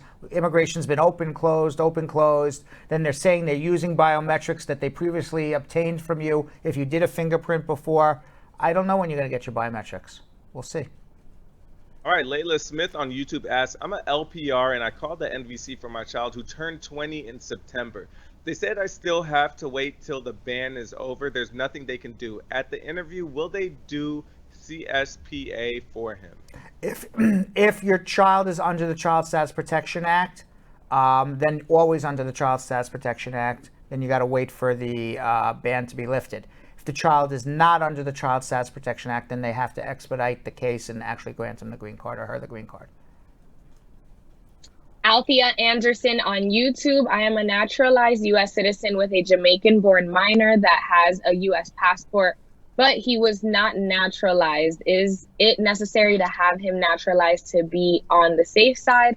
What proof do I have to show that he's a citizen and will not be sent back to Jamaica if certain laws should change? Well, yes, the proof is to get a certificate of citizenship, not the naturalization. He doesn't have to naturalize because he's an automatic citizen. You prove the same exact things to get whatever you submitted for the passport. That's what you submit for the certificate of citizenship in N600. Proof that your child is under 18, has a green card, and lives in the physical and legal custody of his U.S. citizen parent. Get him the certificate of citizenship, then it's a never get it taken away again. All right, 2 more. Okay, Emily A on YouTube asks, should my husband apply for AOS if he was arrested for possession of controlled substance cocaine? No, he was not convicted. Oh, he was not convicted. He was not convicted. Well, wait, right. yes. Because I already knew you was going to say that, but right. He was not convicted. He did drug classes. Is he okay to apply, or will he be inadmissible? I would need to see that he wasn't convicted. If he was not convicted, he would not be inadmissible, and it's okay. Okay. And our last social media question comes from Sam High Tech on YouTube. A friend of mine is a 2-year green card holder. It will expire in July of 2021. He is getting divorced in the next couple of weeks. What are the steps to continue his process to apply for the 10-year green card?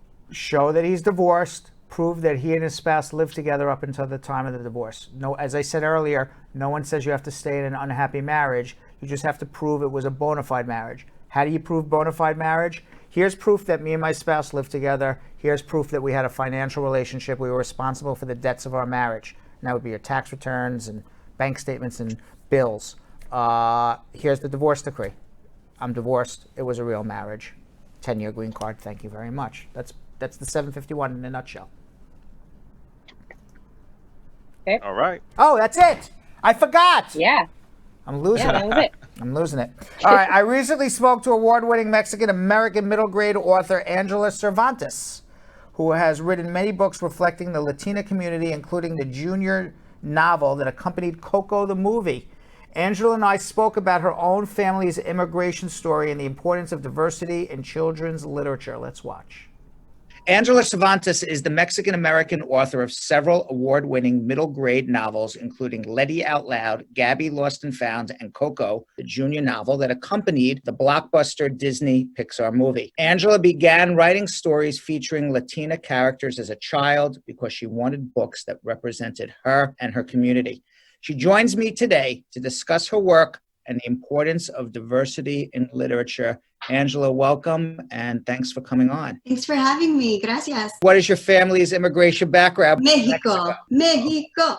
My family is from Jalisco, Mexico, and then the other side of my family is from El Paso, Texas. Jalisco, Mexico. Jalisco is a state in Mexico, and it's the home of Guadalajara, which is the second largest city in Mexico, after Mexico City, of course. And it is a beautiful country, a beautiful state known for its tequila, known for its mariachi music, and just known for its folkloric dancing. A lot of the music that we see in Mexican culture comes from Jalisco. You got me at tequila, but then really got me at dancing. So, and you're now in Kansas. Yes. You don't think that there would be a large Mexican-American population in Kansas, but I understand there is. Why is that? We're here. We're absolutely here. What happened is my abuelo, my grandpa from Jalisco, when he was a young man at the age of 14, at that time, many young Mexican men were leaving their homes because all sort of strife going on in Mexico politically at this time. And they traveled across into Texas, California, followed the railroad for work. And that's why so many Mexican Americans in Kansas, Nebraska, Illinois, you'll find they live very close to where the railroads are. They followed the work. And then they settled in Kansas, Illinois, Nebraska, anywhere where they thought, hey, this place looks nice. I found good, sturdy job. I'm going to stay here and settle my family in. And that's exactly what happened with my abuelo. You were born in the United States. Yes, so I'm second generation. Second generation. But you kept your culture. I hear it in your voice. I hear it in your enthusiasm for your culture. How did your family keep your culture and not assimilate? One of the things that I think my abuelos did was they never really ever spoke English perfectly. They just never had the chance. They were home, they went to work. They went home, they went to work, and that was it. And so the Spanish, the Mexican music on Sunday mornings, the classic Mexican ranchera music, we grew up with that. And then my dad and mom did something very special. They raised us and kept us in a Mexican-American community called Oakland in Topeka. And again, everyone's families worked for the railroads. Everyone had the same sort of immigration journey where everyone's grandpas or grandmas had come to work and then they all settled there. And then, of course, the Catholic Church moves in, builds schools, builds churches. And so it just made it a really nice community. Before Mexican Americans were there, were German immigrants. And so we still had a lot of families, old families living in our community that were from Germany that had names like, I remember Schuenbacher and things like this, like Mrs. Schuenbacher who lived across the street, and so I am sure the German Americans probably were like, who are these Mexican Americans moving in, That is sort of the journey of immigrants, it's always a new rush and new blood coming in. And our community was so rich in its Mexican American community. I mean, we grew up with Mexican Americans that were engineers for the railroad, that were Army vets, that were coming home. We grew up with teachers and doctors, but also we grew up in a place that like every year we'd have a Mexican fiesta. We'd celebrate quinceañeras, which is, when a young woman turns 15. And I'm grateful for that because I'm very proud of my community. I think it's beautiful and I love it. It gave me a beautiful childhood. And you had mentioned, you were living across the street from the Schumachers, the German immigrants who came before you. And that really is the history of every immigrant community in America. One immigrant community comes from one area and they live there for a generation. And then the next immigrant community comes in from a different area to that same spot, and there becomes a whole melting pot of cultures, and that's what makes America great. It's beautiful, right? Yeah. So when did you know you wanted to be a writer? I knew I wanted to be a writer when I was a child. I was an avid reader growing up. I loved books. My sister and I used to write limericks, funny little limericks back and forth to each other all the time. I just didn't know how to become a writer. And I remember that sort of what really put the spark in me that I really wanted to be a writer was that when I was in the 5th grade, I was such an avid reader, I had finished every book in our 5th grade class. And I remember Sister Judy coming up to me and saying, Angela, what can I get you next? And I said, I would really like a book with a Mexican-American girl like me. And she was like, okay, I'm going to find that for you. So a week goes by. And then one day she comes up to me and says, Angela, I tried to find this book about a Mexican-American girl like you, and I could not find one. I am so sorry. You're going to have to write these books yourself because they simply don't exist. Wow. And I said, maybe I will. It sort of was like this moment in my life where I felt a little sad too, because I was like, are we not important enough? Are we not special? Are we invisible to people? Are our stories, nobody wants to read them? They don't like us? I started writing. And I would write all kinds of crazy stories. And, you know, one of the reasons I'm a writer today is because my teachers encouraged me and all my girlfriends encouraged me. All my friends would gather around me and say, like, what are you writing next? You know, I'd be working on a new scary story to tell them about La Llorona or someone, you know, and the kids would always be like, oh, read us more, read us more. And that's when I realized when I would see them smile or laugh at some sort of cultural reference that they could recognize, that they could see themselves, and even my silly little stories at that age, that I was onto something, like they needed them as much as I did. So that always stuck with me. I ended up becoming, you know, in high school, I was the editor of my school paper. In college, I became an English creative writing major. So I always just knew my path had to be writing. I just didn't know if I could make a living off of it. I didn't know how to get a book published at this point. So I had to learn how to do all those things. Do you know the statistics on how much each demographic is represented? We're lagging way behind. There are still many, many books published by sometimes non-Latino writers about Latino characters. Sometimes there are books written mostly by white authors about white characters. And that's simply not the demographic we're looking at today. Is it less authentic if a white writer writes about a different ethnic group? That is a really important sort of argument and discussion we're having right now in children's publishing, is that as a writer, I feel like a writer can write about whatever they want to, right? Many have and done great jobs. But if a white writer is going to write about a Latina child experience, they better do their research. You know what I mean? They better really know that community. And then they better ask themselves, why am I the one to write this story? And what have they done to help lift Latina authors so that they can tell their stories? You know, when I was in college, an English major, writing my stories, I remember being told several times that no one would buy a book about a Latina character, that they simply wouldn't. There wasn't a market for it. Publishers wouldn't do it. And I remember being like, should I be writing about white characters? But I wanted to write about my community. So it didn't stop me. I said, I don't care. I'm going to keep trying. Why did you choose to write for the middle school age group? For me, it was always middle grade. I knew I wanted to write books for elementary age kids. And that was the age where I fell in love with books. How do you even come up with ideas that you say children would be interested in reading about this idea? What I first try to do is write the books that I know that I would have loved at the age of 10 years old. So I stay very true to that little Angela in my heart, in my soul. You know, they're always there inside you, right? When I was a little girl, I loved animals. So I knew I wanted to write a book about Latinas like me who loved animals and wanted to protect them and take care of them. One of the things I did with my first book, Gabby Lost and Found, is I got together a group called my Young Editors, and they're a group of kids between 4th and 6th grade. And every month I would send them like 10 chapters of my latest book. We'd get together at Barnes & Noble. This was before Corona, and we could all get together at Barnes & Noble and not have to wear masks. And I would buy them their favorite drink, and then we'd sit around and ask questions and talk about my manuscript. And they would give me feedback like, no kid talks like that, or I think you meant that part to be scary. It wasn't very scary, or, you know, I don't know why this character does this. I just don't like you know. You mentioned Gabby Lost and Found. Tell me about the book. What is that about? So Gabby Lost and Found is my very first book. It's my debut novel. And it's a story about Gabby. Gabby Ramirez is originally from Honduras. Her mom is from Honduras. Her mom traveled from Honduras to the United States for a better life. And Gabby is volunteering at an animal shelter. But before she's volunteering at an animal shelter, she comes home from school one day and her mom has been deported.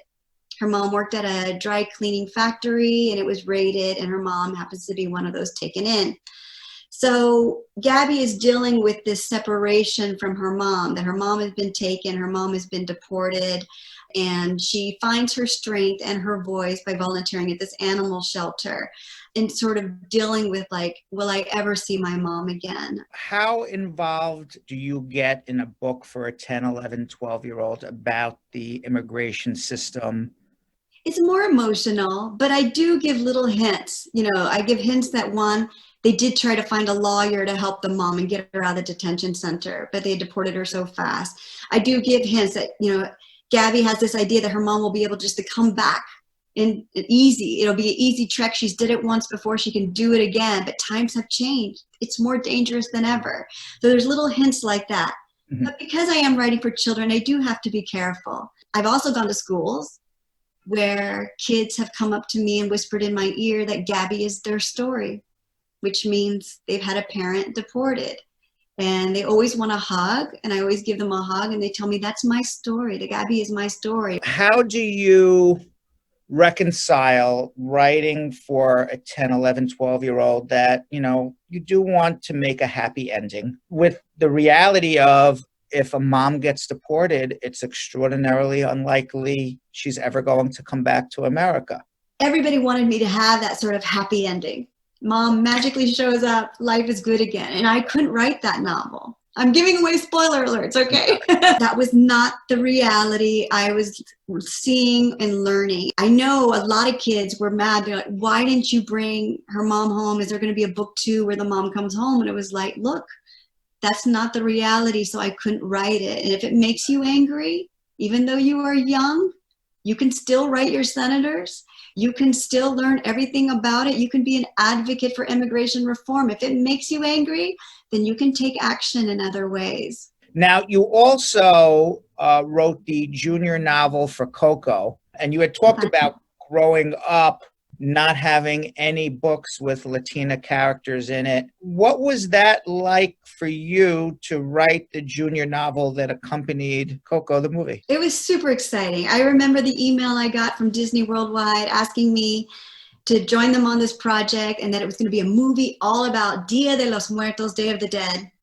And I got super excited because I've grown up with Dia de los Muertos, Day of the Dead all my life. We've always celebrated it. When our family passed on, we would create an altar for them every November, their favorite things on that altar. So I felt super excited, but I was also a little weary because I was like, why is Disney taking our culture and taking our holiday and doing a movie on it, and how are they going to represent it? That concerned me a little bit. And so I did research, and I saw, there's all these really great Mexican artists and Mexican-American consultants involved in it, many who I had known or heard of and respected. And once I saw them on board, I said, okay, they're going to do this the right way. Right. Then I felt even more comfortable. And then I wrote it out with them by my side, and then I got invited to the Hollywood premiere, and it was super fun. I just felt like it was a book and a movie that came out at the right time. This is 2017 when it came out.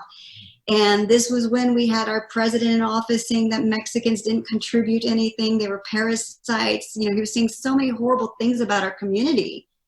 And this movie just kind of swooped in, gave our communities, our families, our children something beautiful about Mexico in a dignified way that just made everyone feel so good.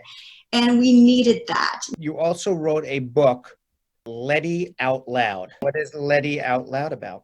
So Letty Out Loud is my latest book. It goes back to Gabby lost and found with the animal shelter, and her story is a little different from Gabby. She's from Tlaquepaque, Mexico, and she is an ESL student, which means an English as a second language.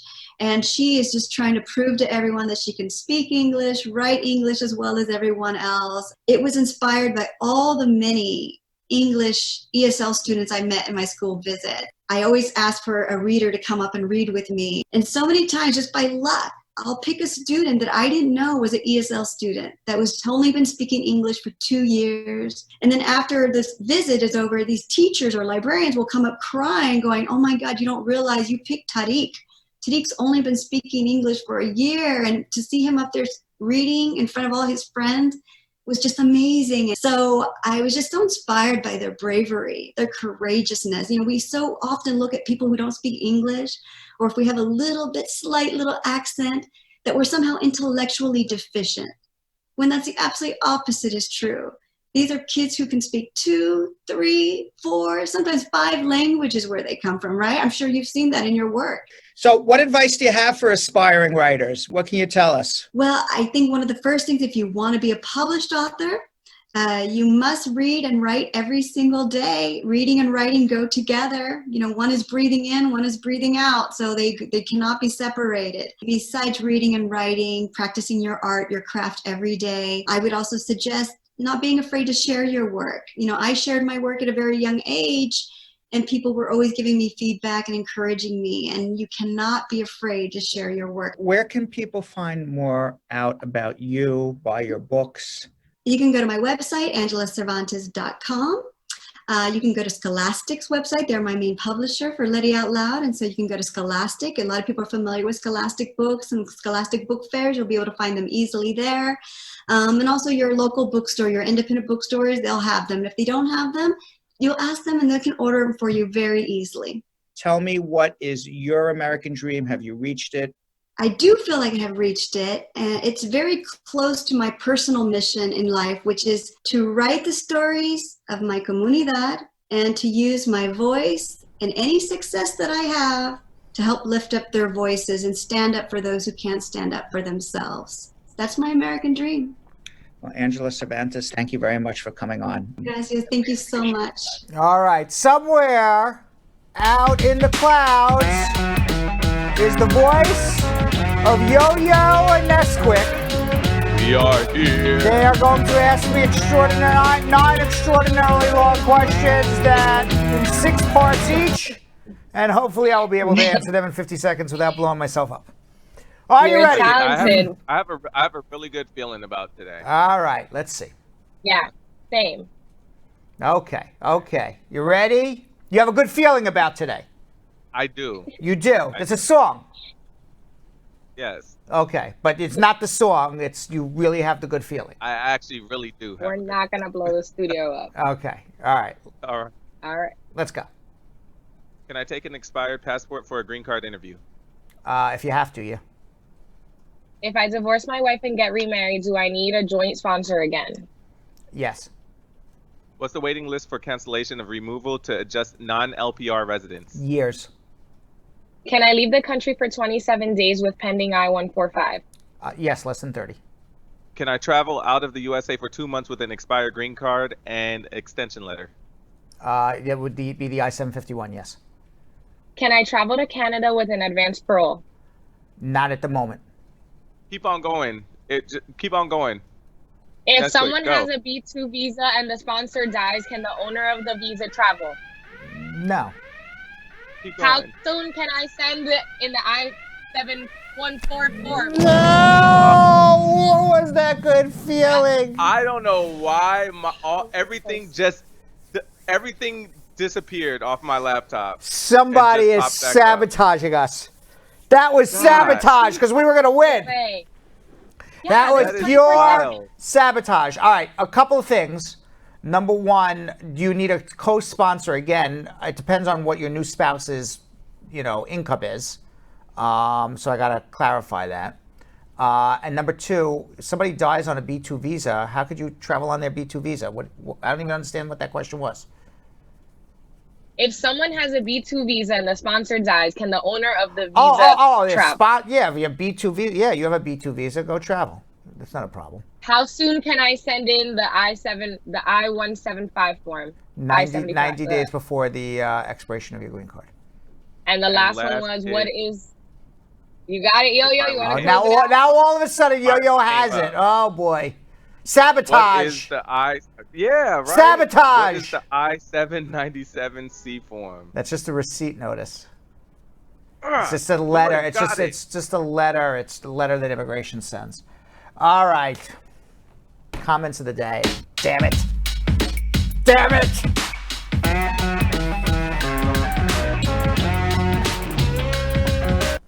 All right. All right, our first comment of the day comes from Getaway Cat saying, "Squad up, great people of the world." Nice. That was the comment of the day? Squad up, great people of the world? Yes. Of all the comments, of all of the great comments made, can we have that one more time? That was squad up, great people of the world. Great people of the world. All right, Jill's yelling in my ear. That's a great comment. I said, okay, great people of the world. Oh my gosh, Brad. Get the next one, Yo-Yo. Oh, sabotage All right. again. Sabotage. I'm telling you. Yeah. Our next one comes from Marcia McCullough saying, the biggest and the baddest immigration lawyer who knows his stuff, Uncle Brad. Call him and you will find out for yourself. Now that is a comment. Now that is what that's a comment, right? That was a hearty comment right there. Ness-Quick, you want me to get you again? Yeah, I'm not seeing this. Sabotage, Yo-Yo. It's sabotage. Yeah. All right, our next one comes from Milo Minkoff saying, if you want to know the answer to all your immigration questions, this is the place to be. So please like, share, and subscribe, and all your answers will be answered. Wow, Mr. Minkoff. That was fabulous comment. That is another comment of the day. Yes. I like that too. All right, and our last comment of the day comes from Charmaine Miller saying, I swear, Uncle Brad wrote the immigration law. His answers are just right off the bat. That's right. That's another great comment of the day. The first one was a good comment. I don't want to say. I don't want to say it was a bad comment. It was definitely a good comment, but we definitely reached higher for the other ones. That's the only one I had was the last one. I could have closed it with that, but I didn't want to read the wrong comment. Somebody is sabotaging us. I'm going to get to the bottom of it. George? It could be George.